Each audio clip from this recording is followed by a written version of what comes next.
ризото с пилешко и аспержи. И ако за нас, българите, един от символите на пролетта е спанака и копривата, то за повечето средиземноморски страни и в част от някои западноевропейски държави, аспержите са продукта, който задължително най-много се готви през пролетта. И след като ще готвим с пилешко и аспержи, най-добре е първо да мариноваме месото.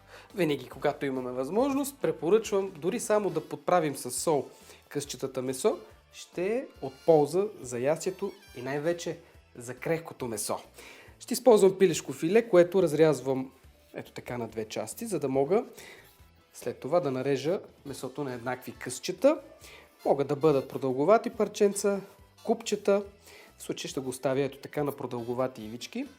И ще го подправя с малко сол и с малко зехтин, за да бъде в средиземноморски стил рецептата. В крайна сметка ризото е иконата на италианската кулинария.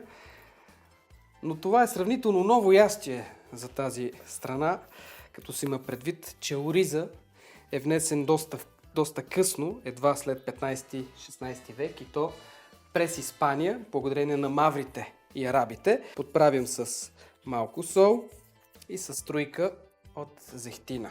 Вече съм стоплил голямата падела, за да можем да започнем и запържването на месото. Ето така, ако предстои няколко минути, пак казвам, само ще от полза.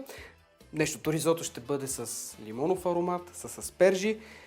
И преди да запържа месото, искам само да покажа как се почистват аспержите. В нашата страна най-популярните са зелените аспержи. Истина е обаче, че белите в много страни са по-скъпи и по-търсени. Определено основата на аспержите е с много влакнеста, можем да кажем и жилава структура, така че 3-4 пръста от основата на всяка свещичка се изрязват, тъй като наистина са много жилави, но задължително е да се обелят. А това, че има бели аспержи, не означава, че те са от друг сорт. Разликата е, че белите аспержи са едва поникнали на земята, докато тези, които са вече над пръста, позеленяват. Това е съвсем естествен процес. Има си специални белачки за аспержи. Така или иначе, след малко ще продължа с тяхното почистване. Хубаво ги измиваме и, както казах вече, след като сме ги почистили, изрязваме ето така основата. Избираме по-тънките аспержи, колкото са по-дебели, толкова по-вероятно е да са жилави.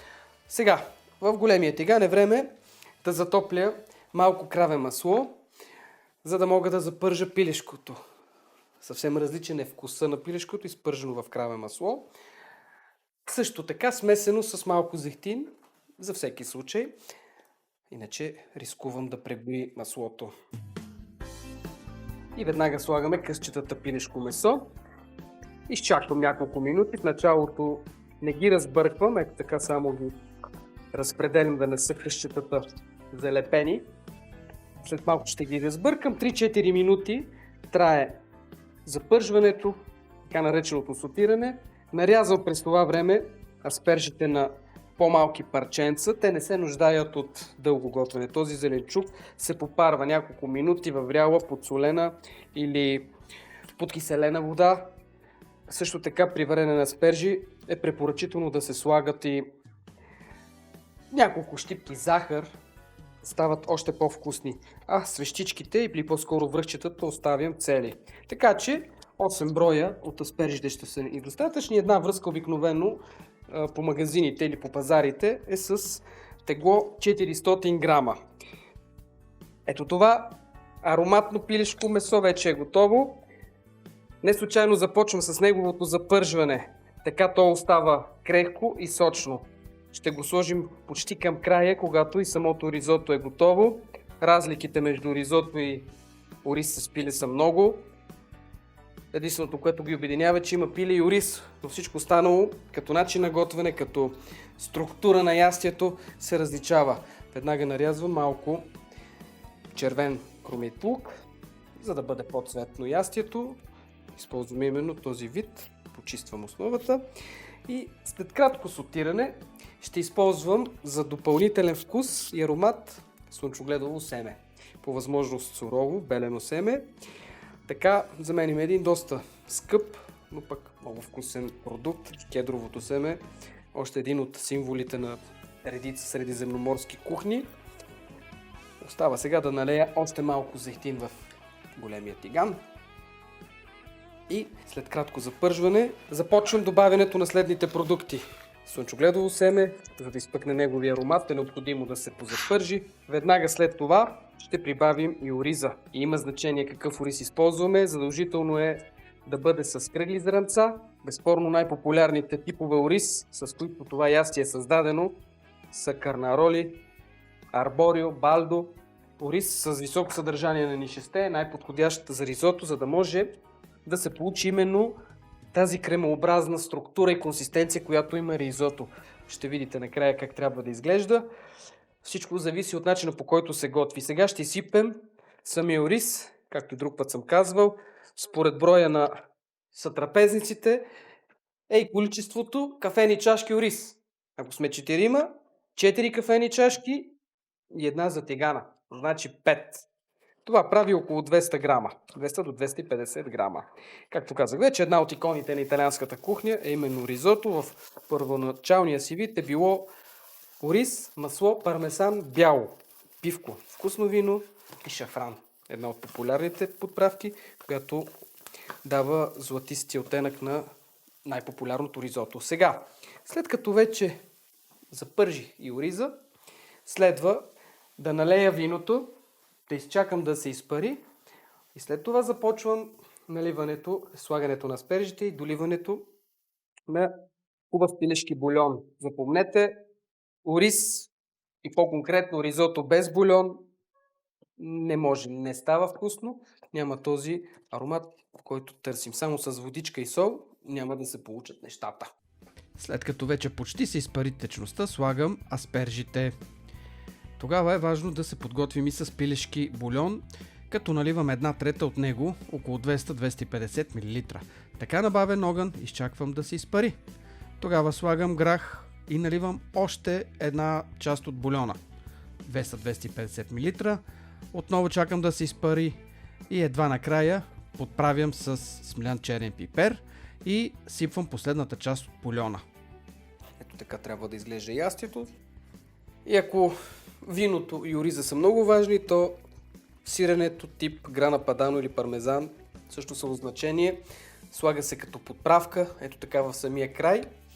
Аспержите се поднасят винаги с леко кисели сосове, така че поливам с малко лимон, една и половина супени лъжици и в самия край прясното масло. Не в началото, връщам пилешкото и след повече от 2-3 минути ризото се поднася. Когато изстине, става лепкаво. Става много лепкаво. Тогава, освен че можете да го стоплите, то няма да е същото като вкус, можете да го оформите на кюфтенца, които да панирате и изпържите. Така правят италианските майстори с ризото, което не се е изяло на момента. Останало е и се е втвърдило. А ето и необходимите продукти за рецептата. Един брой пилешки гърди, около 200 грама, 5 кафени чашки кръгъл ориз, 200-250 грама, 8 броя аспержи, 50 грама грах, една глава червен лук, сирене пармезан или грана падано и около 600-650 мл пилешки бульон, 50 грама масло за довършване на ястието. Ще ни трябва също така слънчогледово семе или кедрово, около 120 мл бяло вино, една супена лъжица лимонов сок, зехтин, черен пипер и сол. А сега кратко обобщение на рецептата, ако нещо не е станало ясно. Режа филето на ивици, посолявам и поливам с зехтин. Така оставям да престои за няколко минути. Обелвам аспержите, като отстранявам частта от долния край и ги нарязвам на парченца. Сега запържвам пилешкото в 25 грама масло с малко зехтин за 3-4 минути. След като се зачерви, го махам и в същия тиган слагам още зехтин. Тогава добавям нарязан лук и слънчогледови семки и ги запържвам. След няколко минути е време да се сложи ориза и бялото вино. Изчаквам течността да се редуцира, виното да се изпари и прибавям аспержите. След това е време да се налее 1/3 от пилешки бульон, около 200-250 мл, така варим докато се изпари. Наливаме отново бульон и пак чакаме да се изпари. Слагаме грах и наливаме последната част от бульона. Когато и той се изпари и ориза вече е готов, трябва да се сложи черен пипер и ако се налага се посолява. Подправям с смлян черен пипер и разбърквам добре. В края трябва да сложа настърганото сирене, поливам с лимонов сок, добавям краве масло. Връщам месото и след 2-3 минути ястието е готово. Добър апетит!